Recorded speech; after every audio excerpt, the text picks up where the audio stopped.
My name is Rebecca Dent. I'm a medical oncologist at the National Cancer Center in Singapore and Duke NUS Medical School. I'm going to today focus on the ER-positive subset of patients.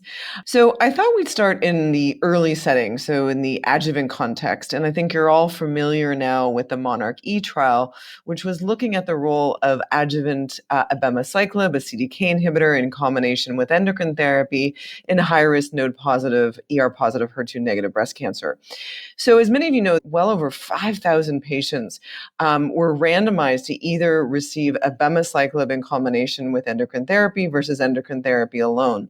And what's interesting is that they chose a high-risk population. So over 90% of the patients were in cohort 1 had greater than equal to 4 nodes positive, or 1 to 3 nodes that were grade 3 or had a tumor that was over or equal to 5 centimeters. Less than 10% were this group of 1 to 3 nodes that had a high Ki-67, grade 1 or 2, tumor size less than 5 centimeters.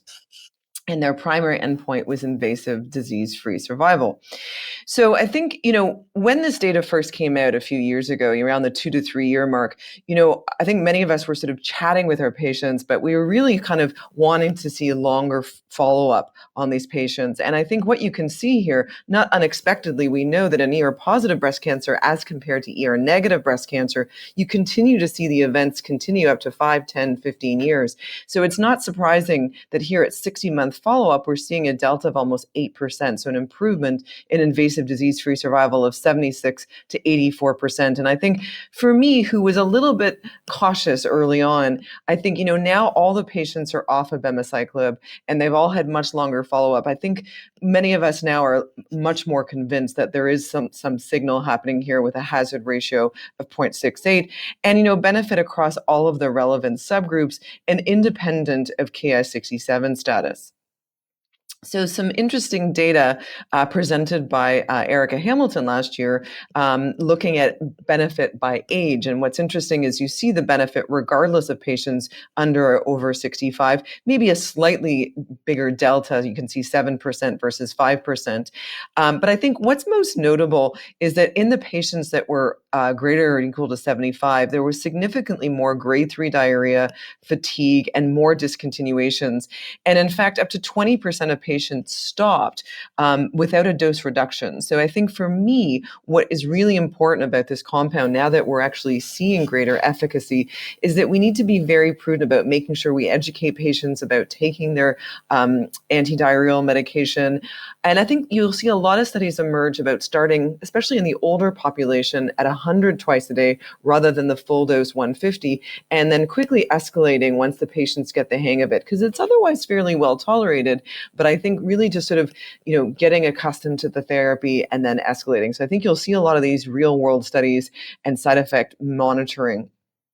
Now, looking at the NATALEE study, now we've seen data with adjuvant ribociclib in combination with aromatase inhibitors in ER-positive, HER2-negative breast cancer. Now, I want to focus about what's different about this study. So first of all, they allowed endocrine therapy up to 12 months before randomization, which is compared to just 12 weeks with the Monarch E study. They included a lower risk population, so anatomical stage 2A, so that included node-negative patients with grade 2 and evidence of high risk, which was defined as Ki-67 that was greater than equal to 20%, an oncotype score over 26, or high risk via genomic profiling, looking at mammoprint, or they were grade 3. Included N1 and then the stage 2B or 3s. And again, over 5,000 patients were randomized to either receive standard endocrine therapy or standard endocrine plus ribociclib. Now, what's important is that they got one dose lower than we typically use in the metastatic setting, so it's 400 versus 600, and it was continued for 3 years versus 2 years in the Monarch E study, and their primary endpoint was invasive disease-free survival. So what's really interesting, if you match up the NATALEE and the Monarch E, when you look at the early median follow-up, there's a fairly modest benefit. It's only when you start to look at 48 months, you're starting to see that delta of 5% improvement in terms of invasive disease-free survival. And then when you look at the node positive and node negative, again, both seem to have this delta improvement in invasive disease-free survival, even in, I would say, this lower risk population of about 5%. And why this is so important for me as a clinician is, 5% is kind of the threshold where I feel compelled to start really discussing this more seriously with my patients. Because this is, I think, as a community, we think is sort of the threshold for balancing benefit and risk, and we need to discuss it with our patients. Now, I think a couple of weeks ago, Angela Di Michele presented at the St. Gallen meeting, and I think I really liked how she just kind of put this together. So, the longer follow-up, so both Natalie and the Monarch E study, both ribo and abemaciclib, both are showing, I would say, better than anticipated improvements in invasive disease-free survival, where the curves are really likely to continue to separate. But neither of these studies are actually showing an overall survival benefit at this time. And I think that's where I think some of us do struggle, because we'd like to see that survival benefit that we see with PARP inhibitors now and other therapies. But I think it's going to be difficult to show this given the heterogeneity of ER-positive breast cancer, just inherent heterogeneity in practice, and how long we're going to need to follow up these patients and how heterogeneous the treatment's going to be. So I think as a community, we are really going to struggle in this regards, and we'll have to personalize therapy and discuss it with our patients. Now, I wanted to talk about now the metastatic landscape, which, has become extremely complex for those of us in clinical practice. And I wanted to start by just going through this ESMO guideline, because I think it really highlights some of the key bottlenecks where we're having to make decisions. So the first one is, do we go with an endocrine CDK approach first or chemotherapy? And once we get past that, my goodness, we have a lot of options and how we navigate through that at this point. And a part of that obviously will depend on where we're living, what our approval process is, but also toxicities. So first, I wanted to talk about the right choice. And this was a trial mostly actually conducted in Asia, but more than 200 patients were randomized to receive CDK inhibitor ribociclib and endocrine therapy versus chemotherapy for these, quote, high-risk ER-positive metastatic patients. Now, what's important? Well, these patients did have elevations in their AST, ALT. They were allowed to be included if their bilirubin was increased to less than or equal to 1.5 times upper limit of normal, but it's still not entirely clear who these patients were. So it is a slightly higher risk group of patients. 86% of them, though, were greater than or equal to 50% ER positive. Or 65% were de novo metastatic, and about 50% were sort of deemed to have visceral crises. And they were randomized to receive ribo at the full dose versus physician's choice of combination chemotherapy. So I think many of us have shifted to using single agent chemotherapy, but in this context, doublet was used. And I think it's because I think physicians otherwise might have been a bit nervous to use single agent chemotherapy. But ironically, when we actually look at the results, even with doublet chemotherapy, ribociclib outperformed in terms of progression-free survival combination chemotherapy by about 9 months. This is a randomized over 200 patient study, but clearly patients had fewer symptoms, and I was really quite impressed how this data performed. So then we had the PADMA data presented this year, which again, I think has given us a lot of comfort when we see our patients to approach patients who have even visceral disease with an endocrine therapy combination with CDK inhibitor. Because here we have a study, 150 patients, again, a small study looking at palbo and endocrine therapy versus single agent chemotherapy. Here we have a slightly lower rate of de novo, only 40% of patients. But again, what you're seeing is an improvement in progression-free survival. You see here 18.7 months versus 7.8. So palbo plus endocrine outperforms standard of care chemo. Again, small numbers. But for me in my practice, if I have a patient who is needing to be admitted because they're sick and need an urgent diagnosis of their metastatic disease, I'm going to give them chemotherapy. But if they've got visceral disease and their liver function tests are not too aberrant, I think it is very reasonable to offer this patient a CDK plus endocrine therapy. And so I think this data does give us that reassurance.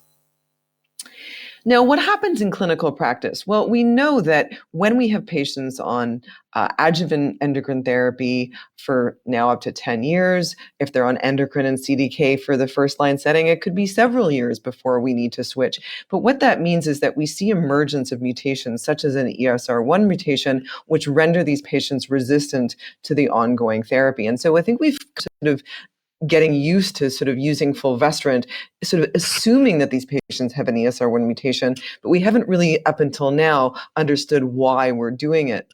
And I think what's interesting is this probably represents up to 40 to 50% of patients, again, once they've been on several years of endocrine and CDK inhibition. What's interesting to me is that I always thought an ESR1 mutation was an ESR1 mutation, but in fact, there are different kinds of ESR1 mutations. Most of the aberrations lie in the ligand binding domain, and in fact, you can have more than the ESR mutation. Now, it's beyond the scope of today's discussion, but I think as you'll see, as we're doing other trials, there may be some drugs that are more suitable for certain ESR1 mutations, but certainly not now. So in clinical practice, if a patient's on a CDK inhibitor and endocrine therapy, what do we do when they progress? So this was the basis for the post-MONARCH study. No, what these patients ended up being patients who progressed on CDK and AI as their advanced therapy, or they progressed on or after adjuvant. But in reality, what it ended up being is most of the patients were treated for advanced disease, progress on a CDK, and the majority of the patients, it was ribo and palbociclib. Most of them were not on abema. So when these patients progressed, they were randomized to go to either single agent fulvestrant or abemaciclib plus fulvestrant. There were about 370 patients. And so what you can see here is in the investigator-assessed PFS, very modest improvement in PFS. And what was really interesting is that the bigger assessment, which we considered to be much more objective, there was a much bigger improvement in PFS, 5.6 versus 12.9 months. And you can see this 6-month PFS rate, which suggested that certainly there was clearly a group of patients that still benefited when we switched the type of CDK and the endocrine therapy. And what you can see here is in the subgroup analysis of the investigator-assessed PFS, when patients had less than 12-month PFS, you can see these patients on single-agent fulvestrant, only 3 months. It improved with abema and fulvestrant to 5.5. When the PFS was greater than 12 months, again, there was a modest improvement, about 2.5 months, but clearly these patients that were on their CDK and endocrine longer overall did better. I think the most important message I took home for the post-MONARCH is the patients without visceral disease seem to be the ones that got the most benefit from switching to abema from palbo or ribo. You can see 5.6 looking at fulvestrant alone, so single agent endocrine therapy versus the combo of fulvestrant abema, we got 11.1 months. Those patients with visceral disease, they're not doing very well regardless. So I think this sort of indicates to us we need to personalize therapy. Now, what about SERENA-2? We're starting to see the emergence of looking at the oral SERDs. And in this particular study, it was camizestrant. This was a randomized phase 2. They were looking at patients who'd all had a prior CDK inhibitor, had lung or liver metastases. They were exploring different doses of camizestrant versus fulvestrant IM. And this is a fairly small study. But what it showed us is an early signal that camizestrant, again, an oral SERD, looked to clearly be superior than our traditional fulvestrant at 500 milligrams, so 3.7 versus the oral SERDs of well over 7 months. And then as expected, the benefit was largely confined to those patients that had a detectable ESR1 mutation. So you can see there, those with fulvestrant 500, if they had an ESR1 mutation, their first scan, they were progressing. Median PFS was 2.2 months versus the camizestrant arms that were at 6 and 9 months. Now, what you can see is in those patients that did not have an ESR1 mutation detected, the results looked very similar for fulvestrant in the oral SERDs. So I wanted to take a moment to walk us through the SERENA-6 design because this is relevant this year because the SERENA-6 results are going to be reading out. Now, why this is so important is this is going to fundamentally change how we look at patients that are on endocrine and CDK inhibitor therapy in this first-line setting. Their goal was to get ahead of clinical progression with the idea to extend the benefit of this first-line therapy. So what they were trying to do is look at patients that are on this traditional endocrine AI plus CDK inhibitor, and they could be on any CDK inhibitor first line. And then what they were doing is they were doing serial plasma ctDNA testing every 2 to 3 cycles, looking for the emergence of this ESR1 mutations. Then they were doing tumor imaging as was standard of care. And if there was no emergence of ESR1 mutations, then the patients discontinued on the therapy indefinitely. But if there was this emergence in the plasma ctDNA of an ESR1 mutation and no radiological evidence of progression, so they find this mutation, they do the scan, they don't find anything, then patients are randomized to an early switch to camizestrant, so the oral SERD. They maintain the same CDK inhibitor and the endocrine therapy, or they continue on the AI, maintain the same CDK inhibitor and placebo for camizestrant. So again, an early switch without radiological progression when they find the ESR1 mutation, and the primary endpoint is progression-free survival. So we had a press release that came out last month, really revealing to us that the study is a positive for progression-free survival. And so I think we're all anxiously waiting the delta, what is the impact of this data, which will be coming out this year.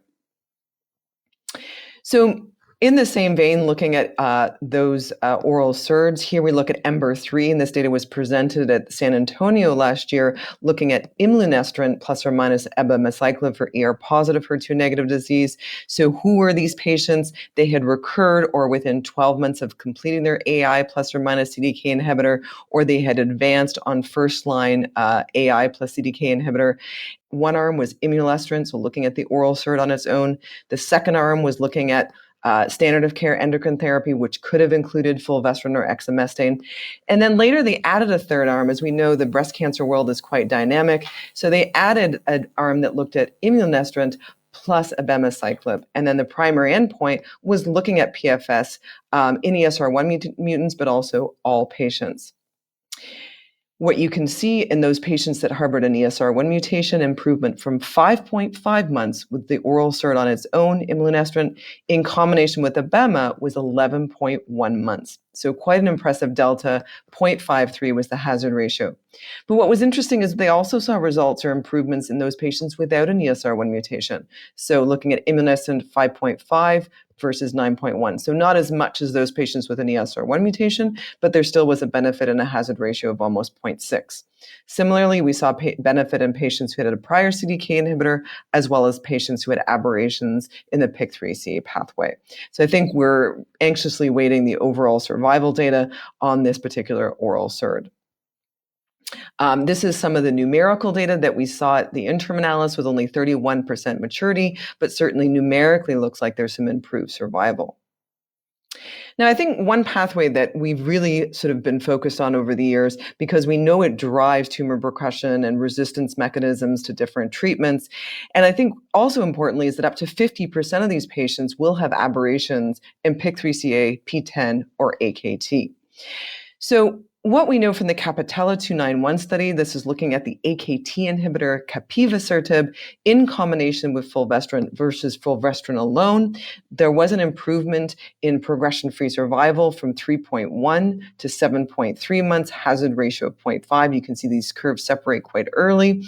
And I think for those of us in clinical practice, you do see diarrhea and rash, you do see hyperglycemia, but it's much less than we'd previously seen with alpelisib. You can see here 2% grade 3 hyperglycemia with Capiva, and about 16.3% overall.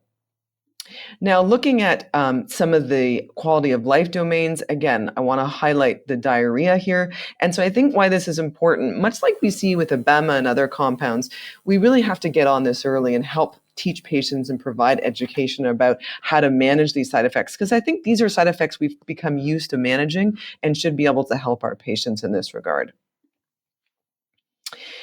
The Inovo study is another new compound that I think really brought a lot of excitement to the field, that was presented first at San Antonio in 2023 by Komal Javeri and published in New England by Nick Turner, was looking at this triplet of Inovo plus Palbul plus fulvestrant. And why this is interesting is that, Inovo is a selective inhibitor of the catalytic alpha isoform subunit. So if you go back, 20 years. We started off having more broad inhibitors. Then we started looking at different subunits. And then now we're looking at actually mutation-specific PI3 kinase inhibitors. So as we start to focus in a bit more, I think we're seeing greater efficacy with fewer side effects. Now, this was a group of patients with a very poor prognosis. They all had PIK3CA mutations as determined by central ctDNA or local tissue or ctDNA test. They had progression during or within 12 months of their adjuvant endocrine therapy. So really impressive for the investigators to find these patients, or over 300 patients, again, randomized to either palbociclib plus fulvestrant versus the triplet with the addition of Inovo PIK3CA inhibitor. And this was the result. So first presented, we saw an improvement from 7.3 months to 15 months, hazard ratio of 0.43. So again, a very poor prognosis group of patients with this triplet, impressive improvements in terms of efficacy. Additional analyses we've seen in terms of time to discontinuation of the next line of treatment or death. So this is, as we know, this proxy for PFS2, 15 months with the doublet, 24 months with the addition of Inovo. And then time to first subsequent chemo, as we know, is so important to patients, 15 months with a doublet, and we have not reached the median for the triplet combination. So again, we await the overall survival data for this combination. But again, I wanted to highlight how far we've come. We going back 20 years, some of the older compounds that we used to use, these were very difficult to tolerate, did not have, I would say, that impressive in toxicity. But now we see alpelisib, capivasertib, and now with Inovo, hazard ratios of 0.3 and impressive improvements in terms of progression-free survival with compounds that I would say as a clinician are much better tolerated. And so for the last part, I just want to talk about, I think many of us have heard about these antibody drug conjugates. DESTINY-Breast06, as we know, is a phase 3 study looking at trastuzumab deruxtecan versus chemotherapy. What makes this study different from DESTINY-Breast04? One, it included HER2 low and these HER2 ultra low patients. These patients in this study had not had prior chemotherapy. So they have just had endocrine therapy. And so in this study, we compared T-DXd versus physician's choice chemotherapy. And as I said, HER2 low and ultra low, almost 900 patients were randomized, primary endpoint of progression-free survival. Now, I think you've all seen the initial data in terms of PFS. Interestingly enough, seeing very similar PFS to what we saw with DESTINY-Breast04.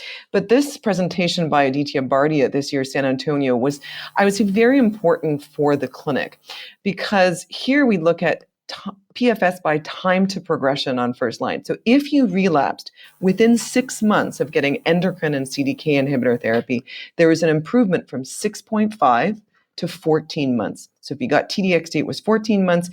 Standard of care chemo, only 6.5 months. Hazard ratio of 0.38, which, let's be honest, we don't see too much in breast cancer. When we looked at 6 to 12 month time to progression, there was an improvement, 7 to 13 months, but as I said, not as robust as this early relapsing group. Greater than 12 months, 8 months for physician's choice, 13 months for T-DXd. So I think this is important as we personalize therapy. And then what you can see here as PFS2, in the overall ITT population, we see a delta of almost 6 months. So for me, again, I don't think this compound is for everybody that has just progressed on endocrine therapy, but it gives us some clues who is most likely to get the biggest benefit with this agent. I think you've all started to hear about Dato-DXd, which was recently FDA approved in the US. This is another TROP2-directed antibody drug conjugate. This study was in ER-positive disease. They would have had 1 or 2 lines of prior chemo, randomized to Dato versus standard of care chemotherapy. And what you can see is a progression-free survival of about 2 months, which is hazard ratio of 0.63. And this is very similar data to actually what we saw with sacituzumab with the early PFS readout. But what we see is in the final overall survival data, it did not look like it had improved overall survival. Now, this may, in fact, I think, partly be because patients have access to a number of other therapies and would have had access to SASI and other antibody drug conjugates. It's hard to know. Now, what is interesting is looking at the PRO endpoints. And I think why this is really important is that I think a lot of these ADCs, except for maybe TDXD, which I think is in a class of its own, the efficacy looks quite similar.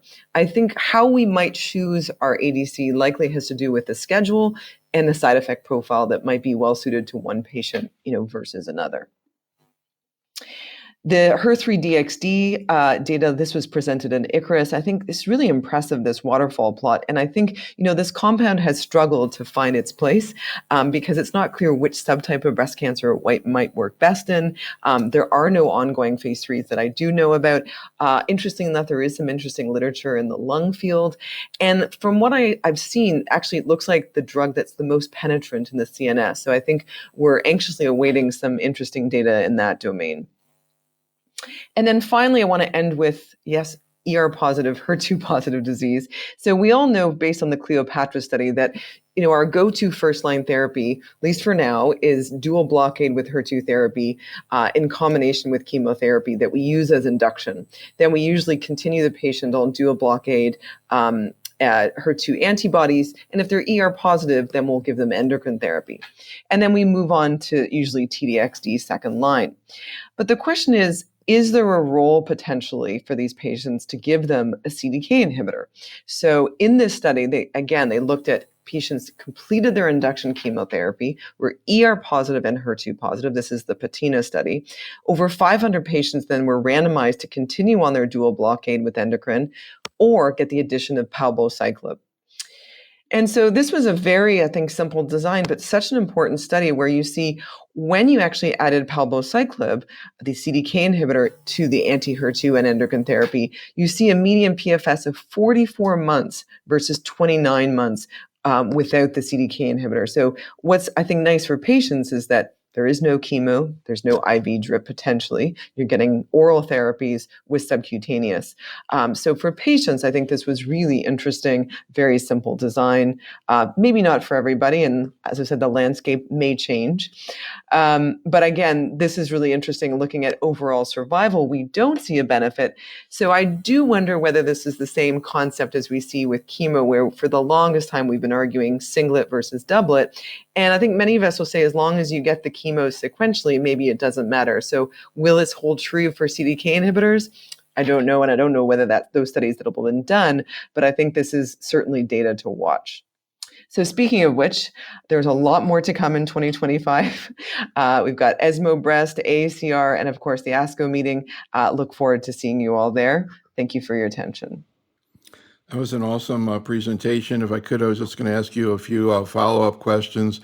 The two trials you were talking about with chemo versus CDK, one of the things I don't think they looked at, and I'm not even sure how often people do this or whether it's considered a legitimate strategy, is, quote, chemo induction followed by a hormone maintenance.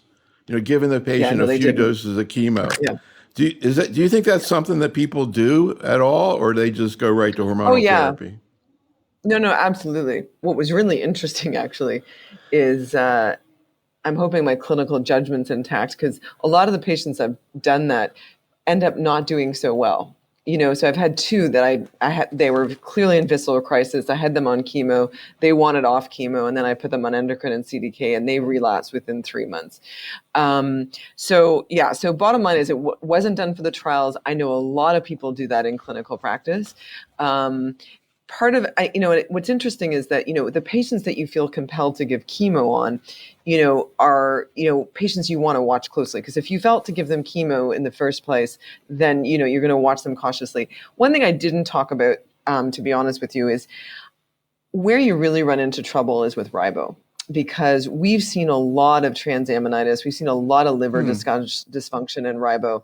So I had a patient that I'd put on ribo, and I it's rare that I really regret something that I've done, but, she had some liver disease, I think her transaminases were like just slightly above normal. And then after a month, they went sky high. And, bottom line is, you can't tell, is it liver disease or is it, the ribo? Right. So I tend to give CDK inhibitors first line if people have lung disease, because I had a patient like literally white out of one lung. She was a 26-year-old from Bali who had chemo in the adjuvant setting and said, there's no way in hell I'm taking chemo. And so I was so nervous. And she was on it for like 3 years. I mean, she did so well, but Wow. she's the one that gave me the Wow. courage to do it. I didn't want to do it. Huh. So I Interesting. get a little more nervous. This is where I actually go back to palbo sometimes. Like if patients really don't want chemo, I'll give them palbo and endocrine. And I have to say, I've had some great results with palbo and endocrine in that first line setting. So another question. You showed some data that I've seen several times, but when you showed it today, I saw it differently. It was the data from, I forget which Destiny trial it was, but the one where Oh, Bardia breast 06. present, right, where they, yeah, oh 06, where he presents time on CDK correlating with TDXD benefit, right?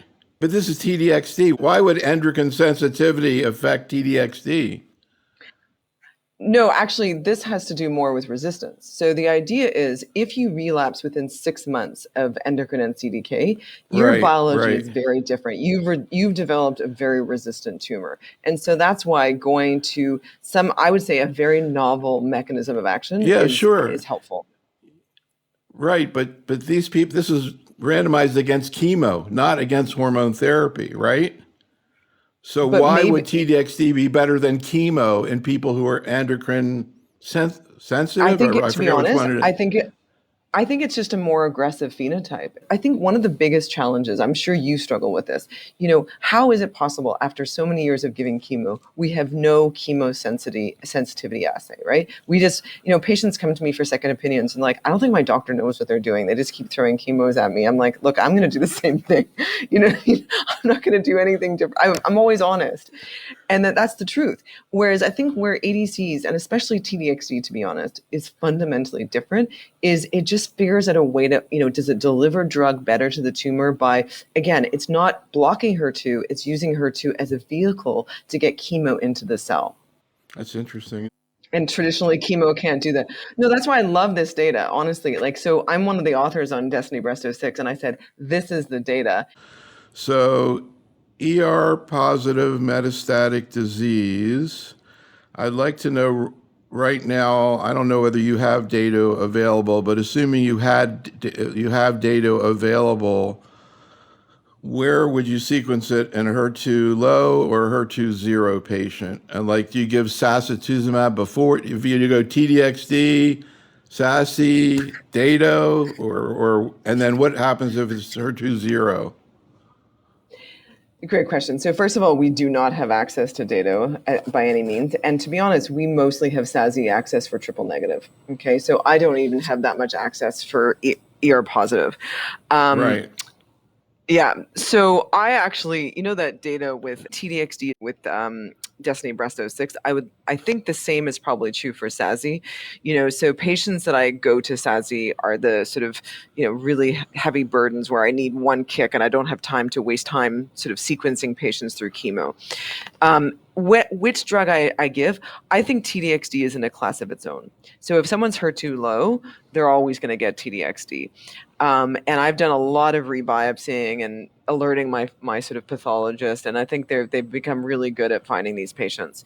So SASI really is for the clearly HER2 zeros. I haven't had too much luck with sequencing, meaning one after the other. But of course, I've had the occasional one where the sequencing works. So now I'm compelled to do it if I can get it reimbursed. Where data works, where data fits, I honestly don't know. I mean, data has the difficulty of being last to market. I think the big thing is that it's an every 3 week dosing. So we have a big issue with getting chair time for patients. And patients hate coming day 1 and 8. So every 3 weeks is really a very manageable schedule for patients. And I work in Asia where people fly from Jakarta for their treatment. So an every 3 week dosing is very acceptable for them. I think it also comes down to side effects. So for some patients, they get through a few cycles of SASI and they're just ready to die. They're tired, they're diarrhea, they don't want to continue. And if you have triple negative, well, that's your only choice. So you just carry on. But your ER positives, you kind of feel like, I've got other options. So that's where I see Dato having a role. The fatigue for me is not nearly as profound with Dato. I'll admit a conflict of interest. I'm leading the triple negative study with Dato, so I've had a little bit more experience with Dato. The mouse sores are the main thing. if you use the prophylactic mouthwash, it seems to not be a problem. One of my colleagues in Brazil, we were on a call the other day, and he was saying, this is the best tolerated systemic therapy I've seen in a while. It doesn't seem to have the ILD. It has this rare dry eye business. To be honest, I've been fortunate, and most of the phase one people I know at MD Anderson say it's more that once you start looking for it, when they do the eye exams, you see the dryness. But it'll be interesting to see how it plays out because, as I said, I think they're all going to be quite similar. It's really a toxicity profile and a scheduling issue. Oh, and all these with all these ADCs coming in, like where does capecitabine fit in? Capecitabine is the cheap and easy to give drug. You'll just kind of sequence it when your Do you think patients have had enough. do you think people like will use it as a spacer between ADCs? Yeah, yeah, I do. I mean, So I think they'll use I it don't as know. a bridge. They'll use it as a bridge. So if people have exhausted their endocrine therapies,